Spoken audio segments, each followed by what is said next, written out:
Vivek Chudamani, presented by Svayam Prakash Sharma, part 11 of 20. Part 11 consists of verses 291 to 320, in which the Guru tells about the obstacles to the realization of Brhm or Atma. These obstacles are identification with the body, egoism, selfish actions and desires. Vivek Chudamani. The Guru continues with his discourse. He tells the disciple that in which there is this reflection of the universe, like that of a city that is seen reflected in a mirror. You are that Brahman, and knowing this, you will attain the consummation of your life. You will attain the fulfillment of your life. That which is real and which is one's own primeval essence, that knowledge and bliss absolute, the one without a second, which is beyond both form and activity. Attaining that Brahm, one should stop identifying oneself with one's false bodies, the gross, the subtle, and the causal, all of which are just superimpositions on the Atma. And just like an actor gives up his assumed costumes and roles to become his novel self, so too must you also give up all superimpositions which make you identify yourself with your bodies. Know this for sure, that this objective universe is absolutely unreal. Neither is egoism a reality, for it is observed to be momentary, it is observed to be temporary. How can the perception, I know all, be true of egoism and the like, which are momentary, which are temporary? But the real I is that which witnesses the ego and the rest. It always exists as the witness of all experience, even in the state of sound, dreamless sleep. The Shruti itself says it is birthless, it is eternal, and so on. Therefore, the Param Atma is different from the gross and the subtle bodies. The knower of all changes in things that are subject to change, that knower must necessarily be eternal and changeless. The unreality of the gross and the subtle bodies is repeatedly, clearly observed in the waking, in the dream, and in the dreamless deep sleep states. The subtle body is not perceived in the waking state.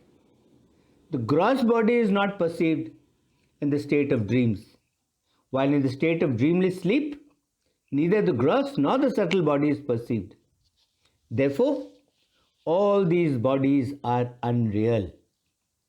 Therefore, give up this identification with this lump of flesh, with this gross body. Also, give up your identification with the ego and with the subtle body, both of which are imagined by the buddhi, both of which are imagined by the intellect, because they are not the Atma. Realize your own self. Realize your own Atma, which is knowledge absolute and which cannot be denied in the past, in the present, or in the future, because the Atma transcends time, and doing so, attain to supreme peace, attain to Param Shanti. Stop identifying yourself with the family, with your lineage, with your name, with your form, and with your order of life, all of which pertain to the body, which is like a rotten corpse to the man of realization. since we assume the limitations of the body only because of a wrong identification with it, and when that wrong identification ceases on realization, then the body is seen like a corpse fit to be shunned. Similarly, give up the idea of agency, the idea of being the experiencer, and so forth, all of which are attributes of the subtle body, and become the essence of bliss absolute. Other obstacles, such as desires, are also seen to exist for men, which lead to transmigration. The root of all such obstacles, for the above reasons, is the first modification of total ignorance, that is called egoism. As long as a person has any relation to this wicked ego, there should be no talk whatsoever about liberation, which is unique. Just as the moon is freed from the clutches of Rahu, a person who is freed from the clutches of egoism, he attains to his real nature and he becomes pure, infinite, ever blissful, and self-luminous. That which has been created by the buddhi, which has been created by the intellect, and which has been extremely deluded to the point of extreme ignorance, and which is perceived in this body as I am such and such, that is, I am strong or weak, that I am learned or ignorant, that I am happy or miserable. When that egoism is totally destroyed, then a person attains identity with Brhm. The treasure of the bliss of Brhm is surrounded by the coils of the mighty serpent of egoism, by the mighty snake of egoism, and guarded for its own use by means of its three fierce hoods, consisting of the three gunas, tamogun, rajogun, and satogun. Only the wise man, by destroying it, by cutting off its three heads of tamogun, of rajogun, and of satgun, with the great sword of realization, in accordance with the teachings of the Shruti, only he can enjoy this treasure of the bliss of Brhm, which confers bliss. As long as there is even a trace of poison left in the body, how can a person even hope for recovery? Similar is the effect of egoism on the yogi's liberation. As long as even a trace of egoism is left in the yogi, how can he even hope for liberation? Through the complete cessation of egoism, through the stoppage of the diverse mental waves such as doubt and wrong notion, and through the discrimination of the inner reality, one realizes that reality as I am this reality which is Brhm. Therefore, immediately give up your identification with egoism, the agent, which by its very nature is a modification of extreme ignorance, and therefore is not permanent, and which is endued with a reflection of the self that makes it look intelligent and therefore diverts a person from being established in the self or the Atma, identifying with which you have come by this relative existence of the sansar, by this relative existence of transmigration that is full of misery, decay, and death, even though you are the witness, the essence of knowledge and bliss absolute. But for your identification with that egoism, there can never be any transmigration for you who are immutable and eternally the same, the knowledge absolute, omnipresent, the bliss absolute, and of untarnished glory. This egoism, which is the enemy, it appears like a thorn sticking in the throat of a person eating his food. Therefore, destroy this thorn of egoism, your enemy, with the great sword of realization, and doing so, enjoy directly and freely the bliss of your own empire, the majesty of the Atma. Check the activities of egoism with its two terms, I and mine, and the like. Give up all attachment through the realization of the Supreme Reality and be free from all duality through the enjoyment of the bliss of the Atma, and remain quiet in Brhm, for you have attained your infinite nature. Even though it is completely rooted out, yet this terrible egoism, if revolved in the mind even for a moment, returns to life and creates hundreds of troubles, like a cloud that is ushered in by the wind during the rainy season.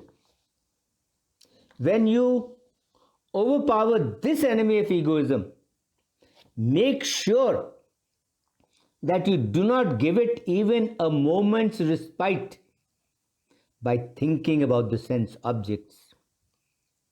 Thinking about the sense objects is verily the cause of egoism coming back to life, like water is to a citron tree that has almost dried up. Only the person who has identified himself with the body is greedy for sense pleasures. How can a person who is devoid of the idea of body be greedy like such a one? Therefore, the tendency to think of the sense objects is in fact the cause of the bondage of transmigration, which gives the idea of being different or of duality. When the effects of action done with selfish motives are developed, then the seed or the desire for sense pleasures is observed to be seen. And when the effect of actions done with selfish motives are destroyed, then the seed or the desire for sense pleasures is also seen to be destroyed. Therefore, one must subdue the effects of actions done with selfish motives. Through the increase of desires, selfish work increases. And when there is an increase of selfish work, then there is an increase of desire also. And therefore, man's transmigration never ends. In order to break this chain of transmigration, the sannyasi should burn to ashes these two, because thinking of the sense objects and doing selfish acts leads to an increase of desires. Augmented by these two, desires then produce a person's transmigration.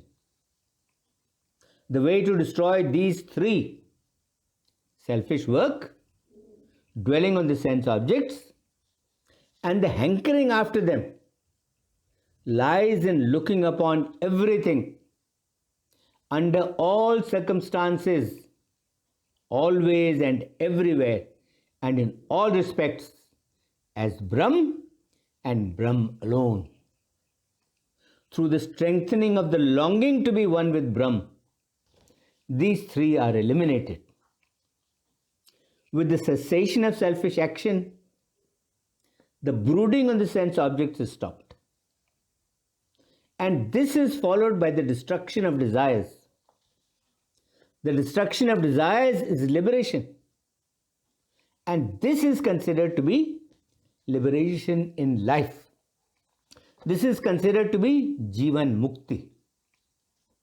When the desire for realizing Brahman has a marked manifestation, then the egoistic desires readily vanish, just as the most intensive darkness completely vanishes before the glow of the rising sun. Darkness and the many evils that attend on it are not seen when the sun rises. Similarly, on the realization of the Brahman Absolute, on the realization of the bliss Absolute, there is neither bondage nor is there the least trace of misery either. Causing the external and the internal universes, causing the worlds of matter and thought, which are now perceived to vanish through the illuminating process of Neti Neti, the process that says Brahm is not this, Brahm is not this, and so on, and meditating on the reality, the bliss embodied, one should pass one's time watchfully to see if there is any residue of prarabdha work left. Yes, one should pass one's time watchfully to see if there is any residue of prarabdha work left. This concludes part 11 of Vivek Chudamani. Om Shanti, Shanti, Shanti. Om.